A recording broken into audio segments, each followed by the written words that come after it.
Taip, dar užmiršau vieną dalyką paminėti насчет šito interfeiso keitimo.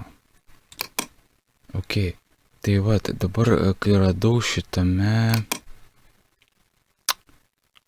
sakykim taip, ne va čia, kai radau šitą poziciją Workbench Desktop Main JS failė, kur borderio stories keičiasi,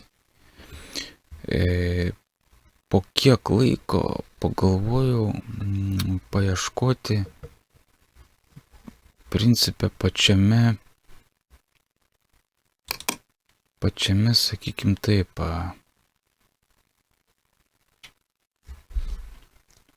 pačiame source faile.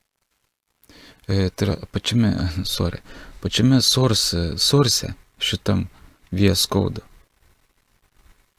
Tai parsisinčiau ir kur čia pas manęs, jo, štai, parsisiųstas VS Code main, toliau eini source, VS, editor, browser, view parts ir current line highlight. Štai tokia direktorijų visa eilė, visas pathas, kelias. Ir šitam galutiniam folderyje yra tokie failai current line highlight CSS ir current line highlight TS TypeScript. Tai va tame TypeScript'e, čia grinai TypeScript'as yra, kaip sakant, dar nekonvertuotas į šitą kompaktintą JavaScript'ą, nu kaip sakant, nekompiliuotas visas source'as.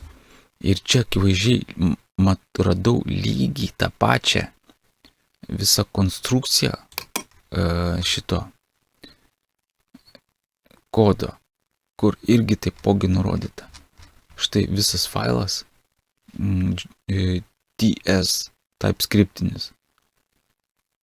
Jo, ir tenais šito failo pačiame gale yra būtent šita visa atitikmuo. Ir čia štai matosi, vat, current line exact margin yra, bet mums reikia, tarkim, va čia, vat, current line exact, štai čia, exact. Ir čia va yra border, ir va štai, px solid. Va šitą poziciją. Štai radau ir pačiam source VS Code. Nu, principė, šitą parametrą dėja, reiškia, tie developeriai, kaip sakant, nesukūrė taip, kad būtų galima keisti naletų, kaip sakant, kaip visus, kad kitus parametrus, būtent settings JSON, tarp kitko, čia keičiant irgi nėra numatyta atitinkamai visą tai keitimui, visi tie. Čia, kaip sakant, keiti pats, jeigu tu nori, supranti, ką darai ir taip toliau. Ant savo rizikos, kaip sakant. Tai tokiu būdu, nu, iš tikrųjų čia truputėlį toks biški padvokas, gėda truputėlį šitiems developeriams, jeigu nesudaro tokių principė elementarių dalykų, galimybės pakeisti, customizinti ar ne, sakykime, būtent šitą. Tai vat, šiuo video vat ir norėjau parodyti, kad, tarkim, galima rasti netgi source code šitą vietą, kur būtent yra galima pakeisti.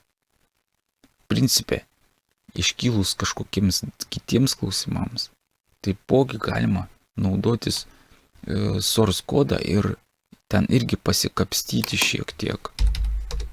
Kažko tai paieškoti, line numbers, vat, pavyzdžiui, gal čia kažkas line numbers, jo, o čia irgi, čia TS, o čia CSS. Va čia ir žiūrim, o current line number. štai irgi yra visokių parametrų. Line numbers, čia vat coloras, vat yra suteiktas parametras, keičiamas, foreground, va čia matos jau yra pavadinimas, jo ir galima keisti nuo lietų, kaip sakant, online, tai vat irgi čia galima pasikapstyti. Čia daug, source kodas yra nuostabus dalykas iš tikrųjų. Taip, čia editor skyriuje. Jo, editor skyriuje. Daug čia yra dalykų. Super. Taip, kad galima kapstytis, customizinti, aš taip įsivaizduoju, principiai iki begalybės. Čia galima kaip sakant, optimizinti viską. Superiškai. Daugmaž iki tiek, kiek reikia žmogui, ar ne, kuris naudojasi tuo. Ir iki tiek, kiek būtinybė yra, kad pakeisti. Pavyzdžiui, čia man buvo ta įdomumo dėlė, aš norėjau pakeisti, aišku, tą story šito current line border, bet nekritiškai, aišku. Galima jį iš viso išjungti, tarp kitko. Padarai, kad spalva būtų tokia pat, kaip kad viso fono, tarkim, arba kaip kad visos tos linijos šviesesnės ir nesimatys to borderio iš viso. Bet, iš principo, man norėjosi surasti tą problemą, surasti tą situaciją ir poziciją. Ok, tai misija įvykdyta. Bandysim ir toliau kažką kaitalioti. Vat kas dar nepatinka, čia toksai šitoj temai būtent toksai šešėliukas eina. Toks tamsus štai. Čia preview'as vadinasi tas overlay'as, nežinau ar kaip jisai. Va ir čia pavyzdžiui išlenda. Arba čia. Kai kur daugiau išlenda, žiūrint kokia įsišaknyjimas yra. Pavyzdžiui.